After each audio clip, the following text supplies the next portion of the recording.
What's up, TCG here? Welcome back to another TCG video on my channel. On this channel, you get competitive Pokemon TCG content, and today we're checking out the Las Vegas Regionals results. As you can see here, 2,894 players got together and played one of the biggest regionals ever. And we see here Tord Reklev winning it all. We're going to be taking a look at his exact 60, and we're also going to be taking a look at the top 16 deck list conversion rates and which decks were popular. So if you guys are excited for today's upload, let me know by rocking the hell out of the like button. It is super effective on the channel, and I would be forever grateful if you would take the time to do so. With that being said, we see here that Gholdengo Lunatone is the most popular deck in the room. Well, not entirely. If you group the Gardevoirs together, that is actually going to be around 15% meta share, which is the most popular deck in the room. So Gardevoir still taking the crown as most popular deck or most popular archetype. I know there's like Gardevoir with Jellicent and then straight Gardevoir as well, but in this video, I'll just group them together because if you see Gardevoir, like, it's not too much of different matchup spread wise, although the Jellicent build has a better time up against Gholdengos because you can shut off their superior energy retrievals. Also, Gholdengo, an insane amount of people played Gholdengo, and to some great success. We're going to be taking a look at conversion rates very soon, and you will see that Gholdengo did incredibly well. Then we also get third most popular archetype being Dragapult, and Dragapult Dusknoir is still around with around 11.9% meta share. Followed up here, we have Zoroark, and then also Zoroark believers out there came to Las Vegas and they took a gamble and see what the deck gave them. So let's see what that does with the phase 2 here in Las Vegas. So we do see here phase 2, 17.9% Gholdengo. So it even rises from the, phase 1 all the way into phase 2 with a whopping 4%, which is actually very, very good for an archetype like Gholdengo. Then Dragapult also stayed stable, and then Gardevoir also pretty damn good, because if we combine them, it's like almost like 19% even, 18%, yeah, what am I saying, 18% almost with the Gardevoirs combined. And Mega Absol box on the screen right now, phase 2 did really well and even won the entire event. And then Charizard did not perform all too well with a 2% drop with its popularity, or even more. I think it was a 2% drop, so that's that. If we take a look at conversion rates, which you can do at labs.limitless, so this is the website here, we see that the biggest winner here is going to be Gholdengo Lunatone with a 23% conversion rate, followed up by Dragapult Dusknoir, then straight Gardevoir, and then Charizard a little bit, followed up by Zoroark. So I see here Grimmsnarl not performing all too well with only 17% conversion rate, and Mega Absol box 28. So yeah, I actually have to put it like this. Take a look at decks that are being played a lot. Mega Absol box was actually the big winner at 28%. Also, there were people playing Zoroark Cross-Soul, and there was also something to be taken a look at. People playing Terrabox a little bit, but Gholdengo, Lunatone, Gardevoir, Jellicent, and Mega Absol box were the biggest winners, I would see. So let's take a look at some lists, shall we? This is the first place winning list by Tord Reklev, the legend himself, dominating the scene once again. And this is a very cool fact, is that this is his own unique archetype. So he actually invented this, I think, at Milwaukee Regionals, and he was really excited to play that, got into top 8, but now winning the entire event. I think he swapped out a Tatsugiri for a fighting type energy, so focusing more on Cornerstone. And Cornerstone is one of those Pokemon that if people are not attacking for it, they will automatically lose. And we did see that Tord faced off against a lot of Gholdengo that did not come prepared for the Cornerstone, so if they don't have the answer, you easily win. You have access to Claw of Darkness with Absol. I did play this archetype yesterday on the channel, so if you want to see some action of that archetype, you can do so.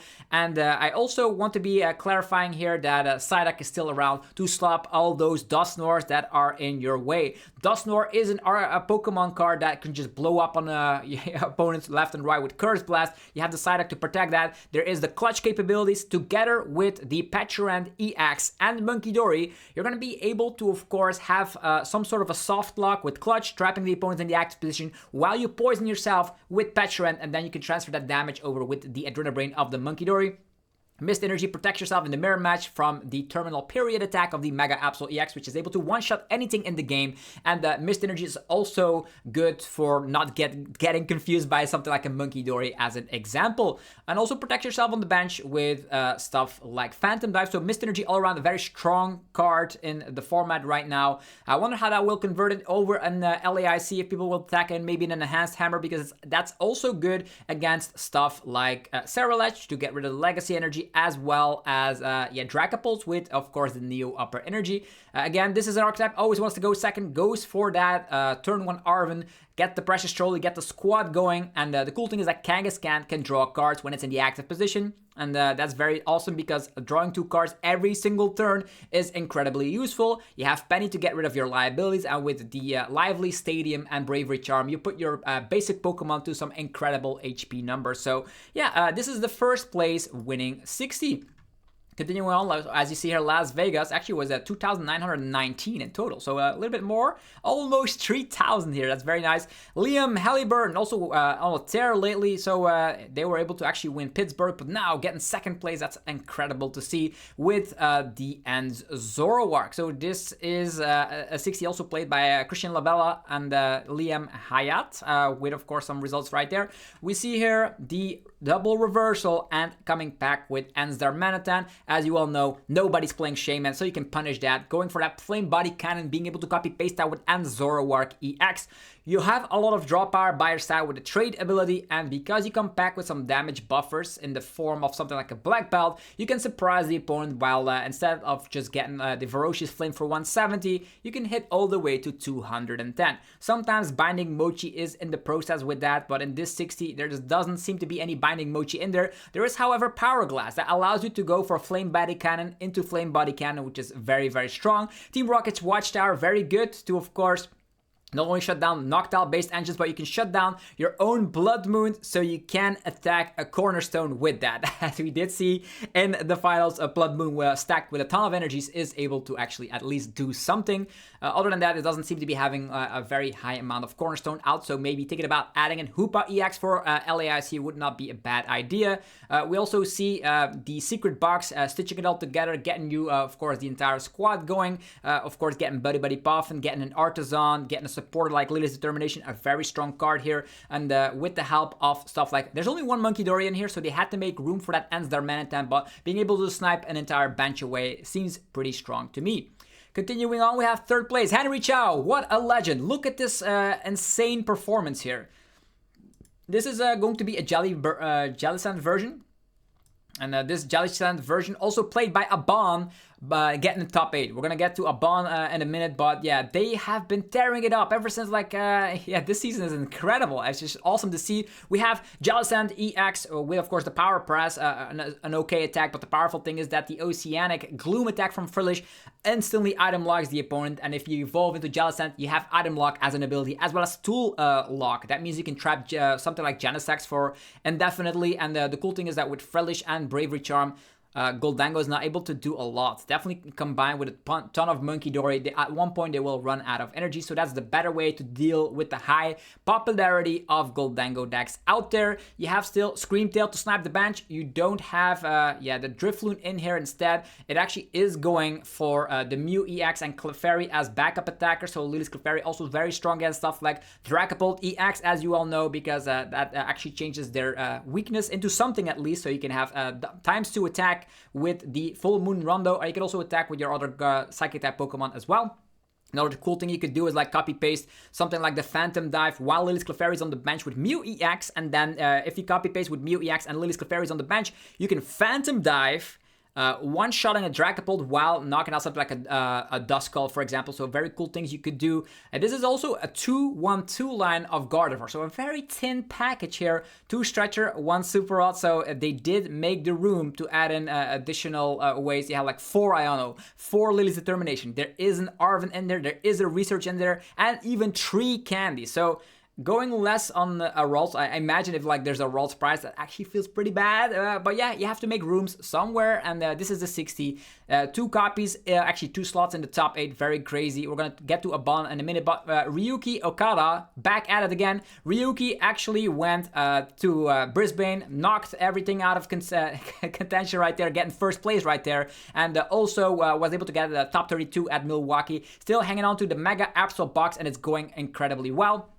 We see here the 4th place for this archetype, and what else can we see? Keto RI, top 32, also with the same 60. This is an archetype very similar to Tord, but the main differences I see is that only one Yeah, fighting type energy. There's also an enhanced hammer for the mirror match, and we also see the Team Rocket's Watchtower in the 60. Team Rocket's Watchtower, as mentioned, can shut down your own Blood Moon, but is going to be very great up against Noctowl based decks. You can just go for slapping down Team Rocket's Watchtower, go for an Iono, and then Claw of Darkness, anything that they have, and then suddenly they brick, which is awesome. And also a Zero-Sick in here, which is very good against also decks that draw a ton of cards. For example, Gholdengo. So like having Zero-Sick and having Cornerstone is like having two ways to deal with the most popular deck in the room, Gholdengo.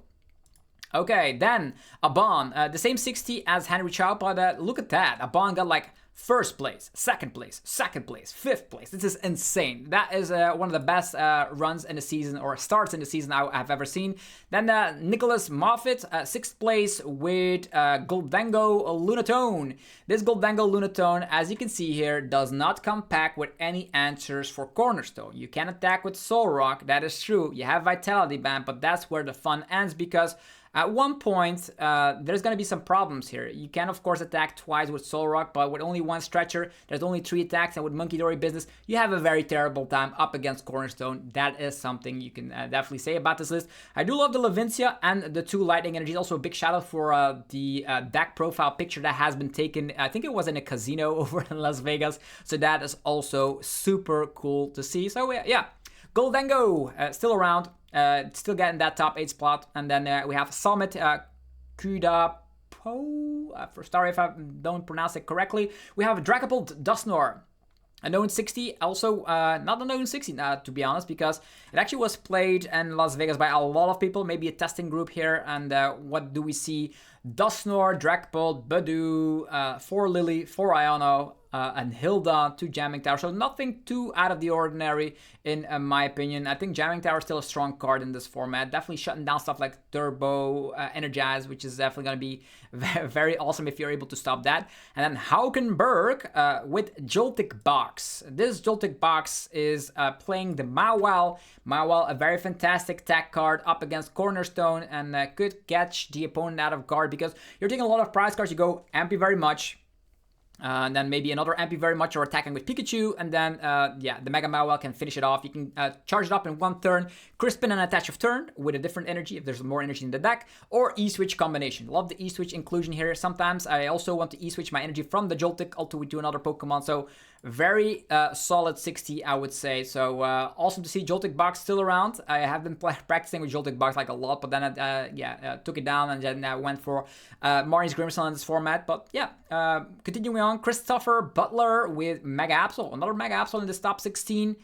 We do see the Tatsugiri in here, and 2 copies of the Fighting Energy. So everyone was hyped with Cornerstone this weekend, and also Zero-Sick in there, and Eerie. So not only do you have Cornerstone, you have Eerie, you have Zero-Sick, so you have answers to beat, of course, a lot of archetypes in this format. Also, Eerie, very strong against something like a Charizard as well. If you're able to like Eerie in combination with Mega Absol, you can get like almost all of the resources that the opponent comes back with. So that is totally awesome. And again, not too much different from other archetypes from the other Mega Absol boxes, but still having that little bit of flair with it, with the Eerie in there. Caleb Gadamer with Lunatone Zoroark. This actually was played by some other people in there as well, including Gabriel Smart and Benny Billinger and Luke S. in the senior division. There is the Hops Cramorant. A little bit of a soft answer to the fantastic Cornerstone, because at one point if the opponent has exactly 3 or 4 prize cards, you can go for Hops Cramorant into Super Odds and then Hops Cramorant again. This allows you to actually 2-shot the Cornerstone, and that's going to be very useful. And that's a little bit of a soft answer. There's also Zoroark capability, so Zoroark, Vitality Band, and Premium Power Pro. So that means like you have Zoroark with that package and Hops Cramorant to at least launch a couple of attacks onto the Cornerstone. So there is that. There's also Prime Catcher as the Ace Pack card of choice. There is Makani Tran with Gardevoir. This is a straight Guardy list, and only playing 2 candies, but does play the Technical Machine Devolution, which you see more oftenly being played in the Jellicent version. This is playing the TM Devolution, while still having a little bit of the Turbo package. It's also having 1 copy of Frillish. So it might confuse the opponent, like, oh, is this going to be the Jellicent build? I'm going to be playing completely differently, but then out of nowhere, it's just only one Jellicent. Also coming back with Flutter Mane, which you don't see very often, and Turo to protect yourself from clutch situations or SOP situations. Then there is Bodhi Robinson, so a stacked top 16 if I'm saying myself. Gholdengo Lunatone again. So this is a 60 played by Andrew Scott, Aiden Tiripi, Danny Chash, and Ian Harding. So also maybe it's a testing group. Correct me if I'm wrong. So having the Mega Mawile, not an energy switch though. Just the regular Mega Mawile, and that's it. So a very cool 60 as well. Having 4 copies of Nesball really is awesome because that allows you to get your Genesect out more oftenly. People are thinking about, oh, I need to play Precious Trolley in the 60, but it does seem like Prime Catcher is the better choice out of the bunch. Also Artisan in there as well for additional consistency. Then there is Fernando Cifuentes, our former world champion with Iron Torrents. Who remembers that in Honolulu? That was awesome. There is Mega Absol once again. And this is playing a Crustle. So a little bit of a different approach to tech against any, I would say, Gholdengos out there. Instead of relying on Cornerstone, they threw Cornerstone out of the window instantly and went for Crustle instead. This is actually a nice way. You can turbo energize onto your Dwebble, or you can just instantly go for an Ascension. Also coming back with a Luxury Escape to turn your Crustle. This is a one-time Crustle thing, and it's going to be very useful indeed because not a lot of Pokemon can damage Crustle. Definitely combined with some Adrena Brain powers left and right. So that's awesome. Also double copy of Energy Switch. So a lot of people grabbing towards Mega Kangaskhan here. And also Crustle can get knocked out by the terminal period attack of a Mega Absol, but with Mist Energy you can actually block that. So also a different approach on this Mega Absol box. So big winner, Mega Absol getting like 4 slots in that top 16. Awesome to see. New Erlandenson, Gardevoir. This is a straight Guardy build, played by some more people as well. Playing the Iron Bundle. So again, only 2 copies of Rare Candy, but does come pack with like a TM Evo as a little bit of a way to get the Curlials out and having a one-off Frillish. So it's a little bit of a hybrid version, I would say. And also Iron Bundle does make sure you can only like play. If you can have 1 counter catcher, that's all you need because you do come pack with Iron Bundle, Super Rod, Stretchers, and Artisan to instantly summon the bundle when necessary. And then last but not least, there's 2 more. We have Matthew Deponkeo with Charizard Pidgeot. Having Hero Escape and Eerie. Okay, this is very strong because this is typically a Charizard has a nice time up against Gholdengo, but there are certain situations where the Gholdengo deck is faster. They have like the turn 1 attack going second and all that. But that's where, Chiyu is very great against that archetype to like offset this, the price trade. But the Hero Escape and Eerie will make it almost impossible to knock out 2 Charizards back to back, which makes this very, very awesome. You can go like blow yourself out, like they can blow up a Charizard, but if an Eerie is successful, if you get like 1 or 2 superior energy retrievals with that, it's over. They can no longer take down a Charizard, definitely combined with that Hero Escape, unless they're playing Tool Scrapper, I suppose. But yeah, very awesome. Also Mesagosa to maybe get a better Pokemon than just going for double Artisan. Charizard still around, double Mist Energy and double Darkness Energy. So instead of going for the Dusknoir package or the Dusclops version, you have Mist Energy to protect yourself from TM Devo plays. TM Devo being played a lot in these Guardy lists lately, and without TM Devo, Charizard has actually a chance. And also make sure you cannot get confused by a Munkidori, which is very, very useful. Then there is the Mist Energy, also protecting yourself from terminal period attacks of something like an Apps, also a big bonus. And then double Darkness Energy to have, of course, Munkidori capabilities. And then last but not least, a Dragapult Dusknoir from Ethan Lynn, with the Dragapult Dusknoir here. And yeah, not a lot to say. Yeah, there's a Brock Scouting, but that's about it. So 2 copies of Hilda and Brock Scouting. So nothing out of the ordinary for sure. So if you do see this, the big winners, I would say Mega Absol box, undisputedly the winner, not only winning the event, but getting so many slots in there, also getting like 17 plays with Robin Schultz. So I think it was the same 60 as Tord Reklev. So Mega Absol box, definitely on the radar for LAIC for sure. Jellicent Guardy seems to be the better version of the Guardy list. Then we have Gholdengo with Lunatone and Dragapult Dusknoir. So a little bit of the rogue picks and Zoroark and Joltik box also sneaking their way in there, and Charizard also one copy in the top 16. But if you take a look and scroll down to find another Charizard, you will actually hurt your entire hand, because it takes a while to find another Zard all the way here with Grand Manly in the 53rd place. So Charizard, I don't know how to feel about it. And also, now that I think about it, Marnie's Grimmsnarl completely flopped here with, top 64 being the best version for Marnie's Grimmsnarl. So what does this say about the meta going forward? Right, if we take a look at this, you have to be like these cards. That is just, these are like the best decks in the format. It makes sense, and Zoroark does maybe have his way. Maybe you can actually tech against Gholdengo by adding in your own Cornerstones once again, but people will be prepared for Cornerstones, so that's going to be a little bit harder. So very interesting for sure. I'm very curious to see what LAIC will do. Hopefully, guys, enjoyed this video. If you did, let me know by rocking the hell out of the like button. Helps out in many ways. A lot of information, a lot of cool decks to be shown.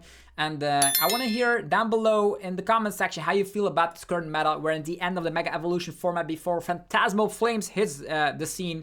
And I don't know if this meta will evolve a little bit further, but for me personally, it has been quite a blast, this Mega Evolution format. I played Marnie's Grimmsnarl this entire format, and it went well. I got like a 200 and more championship points, which is already great. But it's time to move on to a new deck, I would say. Let me know down below what you personally will think will win LAIC, or which decks are going to be better going forward. I'm very curious to hear your opinion down below. Have yourself a fantastic rest of your day, and don't forget to check out the sponsors. They make the content possible on the channel here. DragonShield.com for your sleeves, binders, and deck boxes. 5% off using that coupon, Zapdos5. There's PokemonStore.com for your TCG Live code card needs. 5% off as well. They have Phantasmal Flames codes up on stock, so definitely check them out. And Cardmarket.com for European players, where you're able to buy, as well as sell cards to people all across Europe. Use that referral name, ZapdosTCG, to help support the channel. Thank you all very much for watching. I'll see you guys tomorrow for some more Pokemon TCG action. See you then. Peace.